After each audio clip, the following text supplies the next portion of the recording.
いただきます。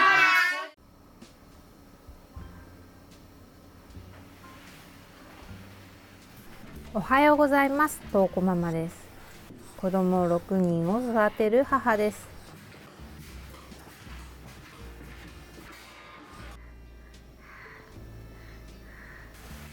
末っ子いつもならまだぐっすり寝てる時間なんですけど、今日は珍しく明け方の4時頃にパッチリ目が覚めちゃったみたいで、しょうがないのでそのまま一緒にキッチンに連れてきました。しかも明け方からベッドの上でしばらくジタバタしてて、そのおかげでしっかり私も起こされてしまいました。正直かなり眠いです。この時期は仕方がないですね。昼間に息子と一緒に昼寝ができるといいんですが、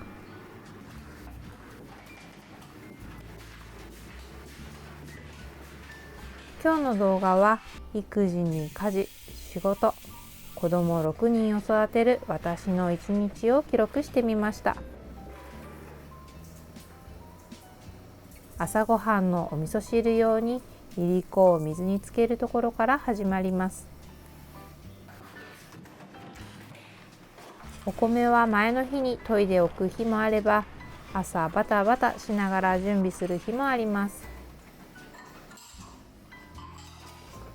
この日はお弁当作りの YouTube ライブを配信する日なので、まずは急いでキッチンをリセットします。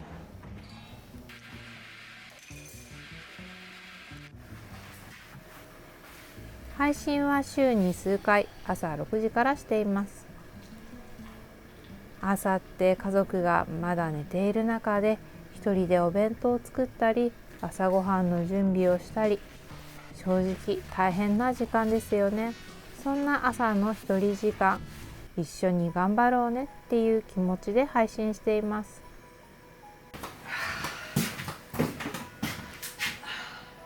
息子がやっと寝てくれたので寝室に置いてきました。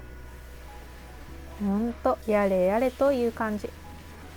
だいぶ明け方に元気に動き回っていたので、多分ここから寝てくれるんじゃないかなと思います。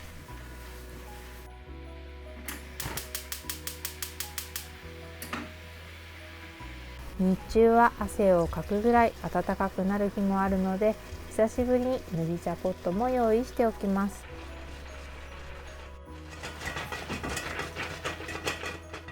これからお弁当作りのライブ配信だというのに、作るお弁当のメニューは朝冷蔵庫を見ながら考えるという日も多いです。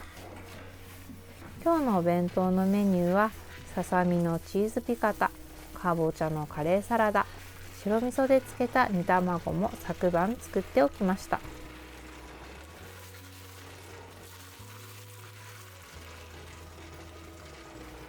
昨晩漬けておいたぬか漬け、野菜はきゅうり、ナス、ズッキーニ、セロリ。ぬか漬けって何をつけても美味しくなるんですよね。ぬか漬けは米を精米して白米にするときに出るぬかに塩と水を加えて作る、日本では昔から親しまれている発酵食品です。野菜を入れておくだけで自然と発酵して程よい塩味と酸味が出てくるんです。少しずつぬか自体も変化していって、時によって味もちょっと違っていたりして、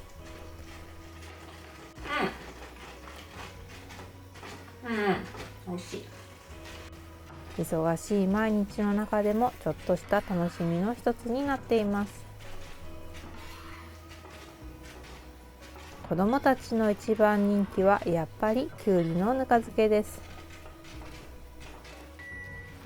もうすぐ6時、急いで配信の準備です。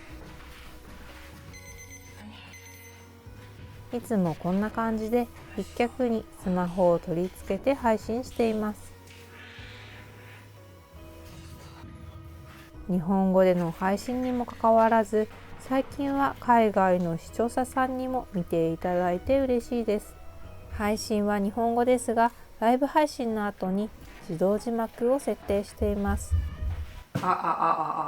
なんとなく始めたライブ配信ですが、トウコママのお弁当メニューが我が家の晩ご飯です。いや、トウコママと一緒にお弁当を作っている気分で楽しいなど、嬉しいお声たくさんありがとうございます。さて、今日も楽しくお弁当を作りますよ。4月21日朝6時でサタライブ始めます。トウコママです。子供を6人育てながら YouTube ひらり家のご飯やってます。食で人生を豊かにということで、ひらり家のキッチンサロンやってます。ということで、かぼちゃのカレーサラダかな、今日ね。下味見とこう。これはめちゃくちゃ美味しい。間違いないね。マヨネーズにカレー粉入れて、で、今日はフライドオニオンちょっと入れてます。これ多分スーパーに売ってる、普通に。こんだけあればまあまあいけるんじゃない？朝ごはん喧嘩にならないで。よいしょ。チーズピカタね。ということで今日のお弁当はチーズピカタ弁当。じゃじゃんと。いいね。あとかぼちゃのサラダ。ということで最後までご視聴いただきましてありがとうございます。それでは良い一日をお過ごしください。それじゃあまたね。バイバーイ。朝ごはんの準備にお弁当作り。朝5時に起きてもあっという間に時間が過ぎます。ライブ配信終了。たくさんのご参加ありがとうございました。今日のお弁当は鶏のチーズピカタ弁当。どれも簡単なおかずばかりです。子どもたちの朝ごはんに作っている味噌汁は末っ子の離乳食に取り分けています。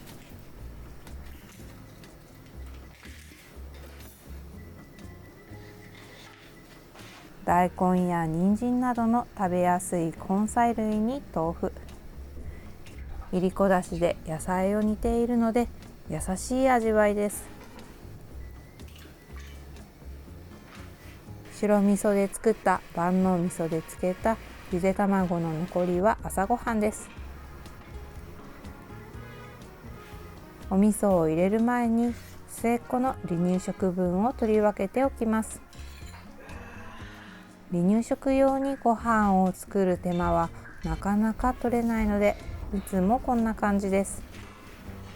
はい、ご飯食べよう。みーちゃん。いいよ。作ったお弁当は YouTube のサムネイル、動画の表紙にするので写真を撮っておきます。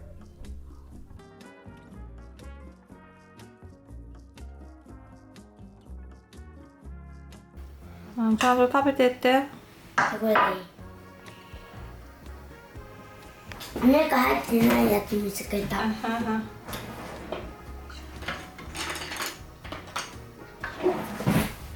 朝ごはん食べてよ。食べてる。お弁当のおかずを多めに作って朝ごはんに回しています。今のところ何も言われないんですが、そのうちお昼ご飯とは別のおかずがいいなんて言われちゃうんですかね。はい、ご飯だよ。何？おにぎり食べたいの？うん。ね。なんかお茶にして。お茶ね、今日お茶作ったからね。これね、サインしとくよ。はい、忘れずに持ってってね。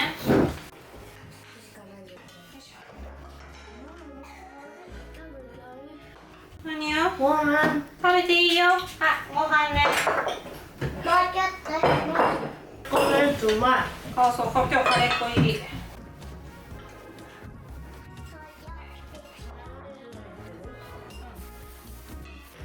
ご飯食べてよ。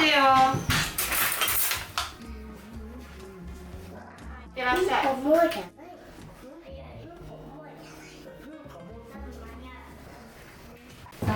体調悪いわけじゃないでしょ？ようん。いしょ。髪の毛くくるよ。頭が痛いだ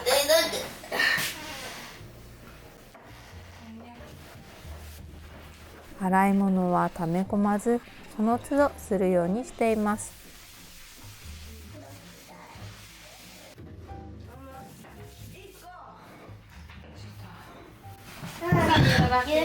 ます何か多くの茨城の北海道行きたいね。ここ行きたい。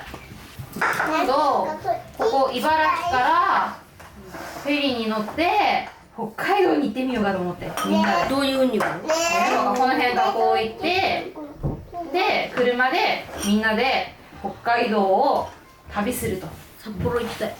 ああ、いいね。いろんなとこ行こう。北海道は大きいからね。ね北海道といえば何？牧場。牧場？海鮮。海鮮か。いいね。バター。道が広いんだよ、北海道って。札幌。土地が大きいから。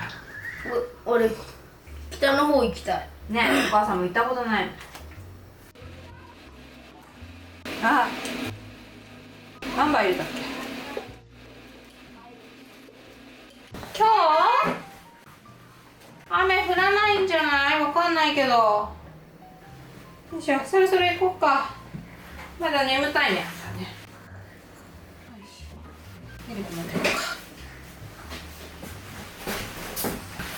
何降ってんの？はいはい。この後は三女幼稚園まで車で送迎です。子たちをみんな送り出してようやく一息。日中は家のことをしたり仕事をしたりしています。楽しみにしていたものが届きました。オイルポットです。ダルトンの 500ml のオイルポットを購入しました。今までは大きいボトルから直接使っていたのですが、重たくてオイルポットに移すことにしました。見た目もすっきり。オイルポットって液だれが心配だったんですが、このオイルポットは漏れることもないので使いやすいです。オイルポットなら出しっぱなしにしていても気にならないし、やっぱり気分が上がりますね。間違えないように名前数字をつけておきます。こちらは米油。もう一つのボトルはオリーブオイルを入れました。少し前にスパイスやハーブも瓶に入れ替えました。ワグナーの 60ml のスパイスボトルです。いろんな色や形のスパイス、見ているだけで癒されます。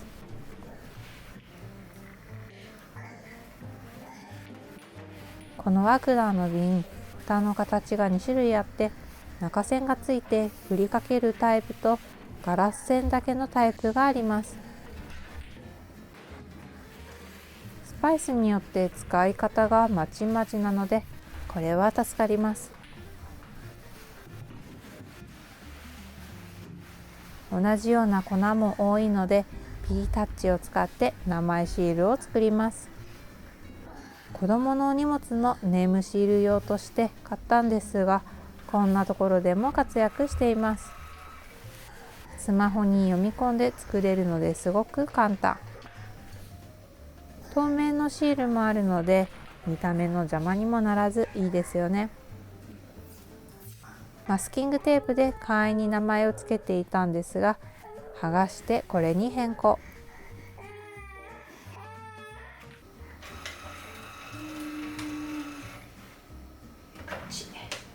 オレガノまでいったでしょ。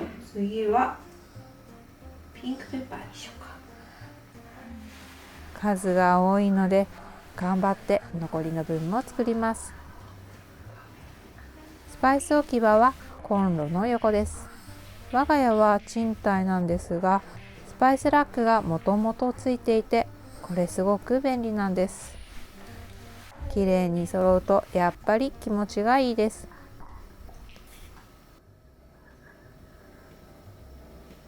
この後は今週公開の YouTube の編集に取り掛かります。まだまだ抱っこちゃんの息子なので、私の膝の上にいることが多いです。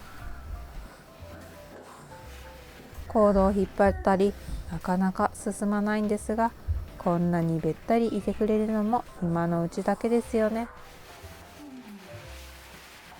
いしょっと。ご飯にしようか。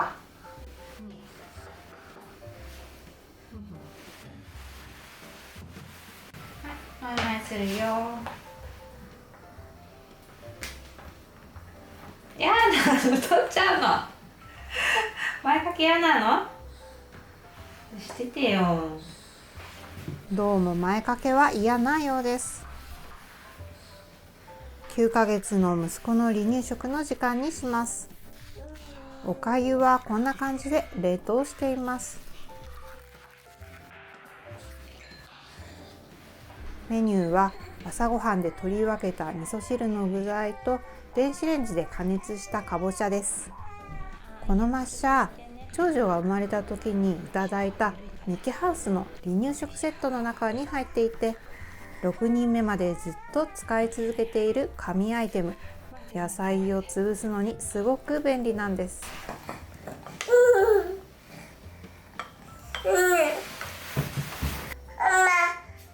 食べた？はい。マイマイは？やだ。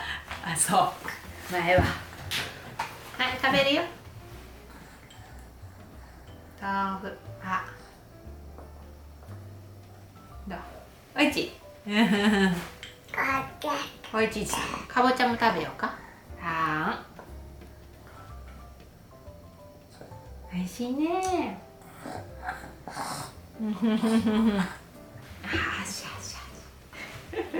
足が。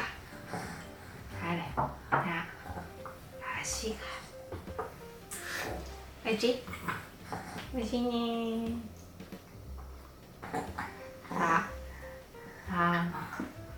おももももももももおももももももその後はたまった洗い物に家事、仕事をしていたらあっという間に時間が過ぎていってしまいます。本当は息子を連れて散歩に行きたいんですが、最近はなかなか時間が取れない日も多いです。そろそろ保育園も考えないとですね。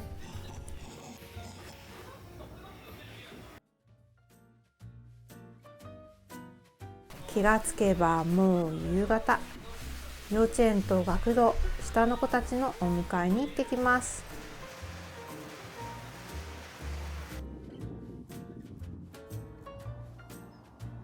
2カ所お迎えを回るだけで気がつけば1時間半。運転って地味に体力使うからなんだかもうぐったりです。やっと一息と思ったらこんな時間におもらしシーツを発見。急いで洗濯です。お布団には防水シーツをしていたので布団は大丈夫そうです。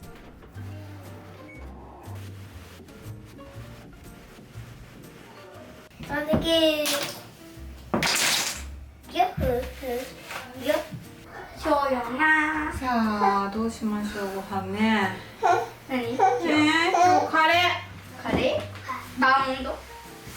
いやダメだ。抱っこちゃんだからもう。料理は好きなんですが、一日の終わりになるとどうしても晩ご飯を作る気力が残っていなくて、そんな日は鍋に具材を入れて蓋をしてコトコト煮るだけの簡単カレーにします。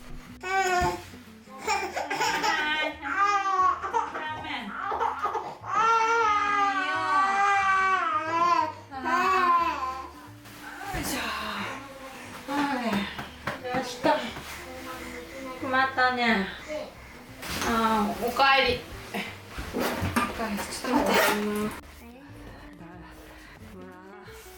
て。夕方はおんぶをしながら料理をしていることがほとんどで、背中でゆらゆらしているうちにそのまま寝てくれることが多いんですよね。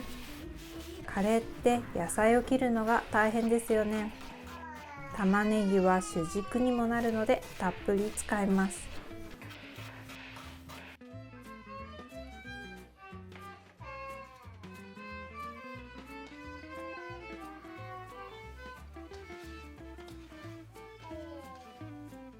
玉ねぎはさっと炒めて、その後蒸し焼きにします。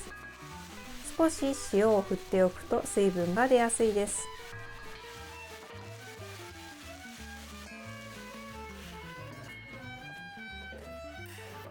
玉ねぎを鍋に入れている間に他の具材も切っておきます。一緒に他の具材も鍋に入れてもいいんですが、どうしても野菜を切るのに時間がかかってしまって、切ったものから鍋に入れて少しでも時短できるようにしています。セロリは香味野菜なので、カレーの下支えをしてくれるので入れることも多いです。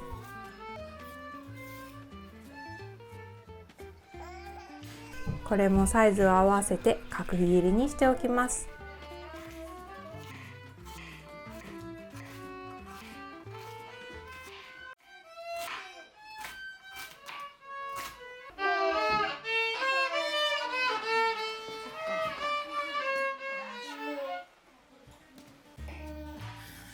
野菜を切っている間に玉ねぎから水分が出てきました。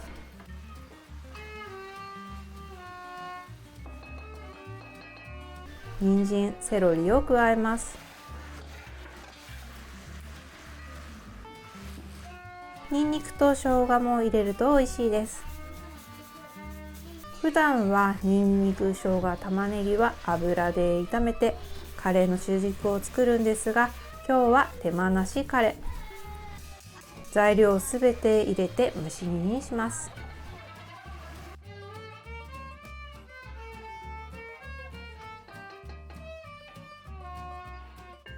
とりあえず蓋をしてお肉の準備です。豚こま肉には塩コショウを振っておきます。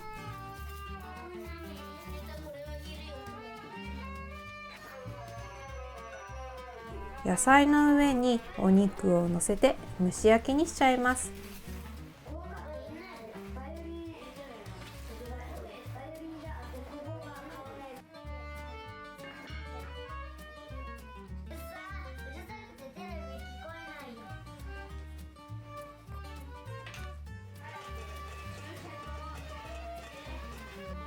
付け合わせはエビとブロッコリーのカレー風味のマヨサラダを作ります。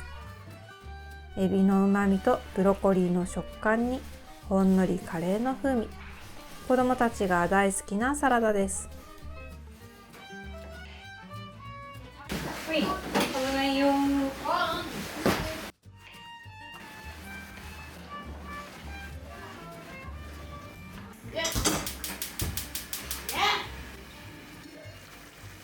蒸し煮にしていた野菜から水分が出てきました。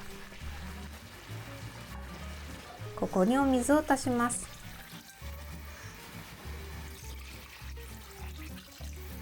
乾燥のタイムやローリエ、パセリの芯、セロリの葉っぱなんかを茶袋に包んで入れておきます。スパイスとは違う柔らかい香りが加わって味に奥行きが出るんです。なければ入れなくてもいいですけど、入れると味に深みが出ますよ。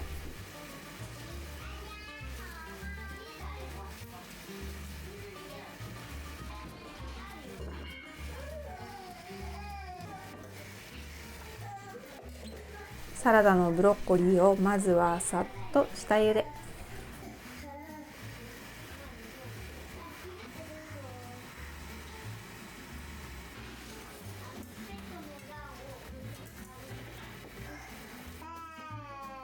同じお湯にお酒を入れてエビも茹でていきます。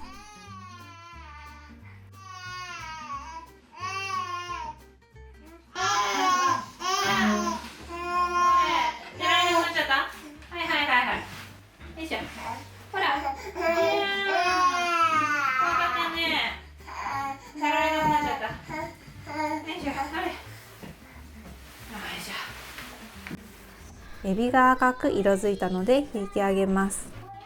茹ですぎると硬くなってしまうので、ここは手早く。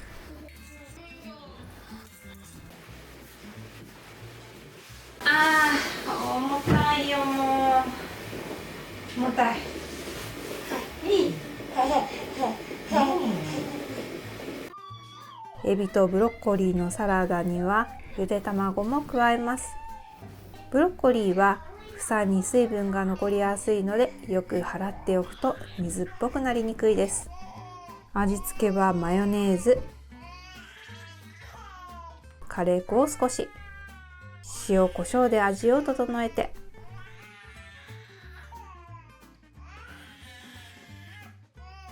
ゆで卵は崩れやすいので最後に和えます。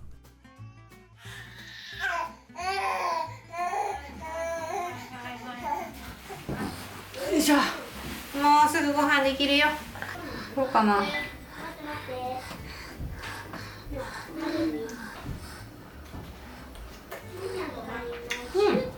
おいしい。子供たちも喜ぶエビとブロッコリーのカレー風味のマヨサラダ完成です。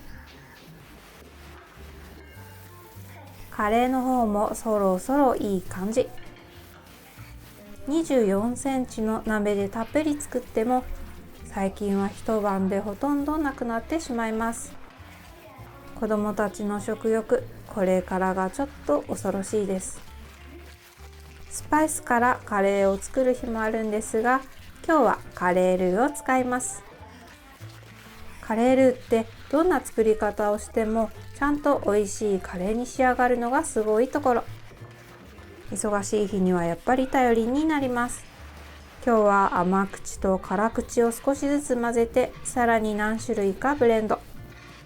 こうするとぐっと味に深みが出て、より美味しくなる気がしています。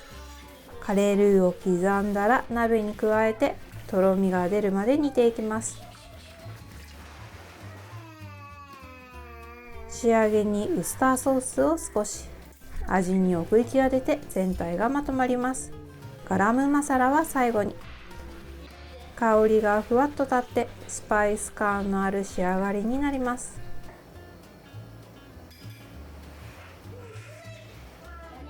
鍋に具材を入れて蓋をするだけ。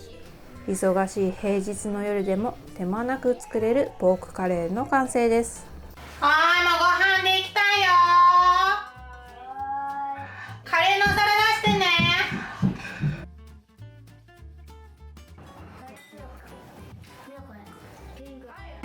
よいしょ。はい。いや、はい、野菜たっぷり。あ、そっちの野菜じゃなくてこっちの野菜。今日で3回転んだ。カレーはみんな大好きなので、小学生の子たちも大人と同じぐらい、いや私よりたくさん食べています。さあみんなで晩ご飯にしましょいただきます。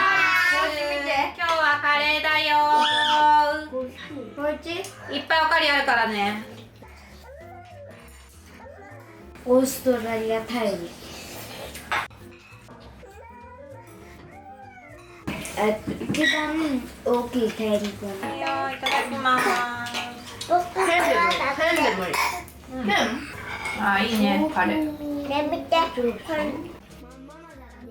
最後までご視聴ありがとうございました。この動画が面白ければ高評価、チャンネル登録お願いします。また次の動画でお会いしましょう。左家のご飯公式 LINE からパラパラチャーハンの作り方など無料動画を3本プレゼントしています。詳しくは概要欄をチェックしてね。また次の動画でお会いしましょう。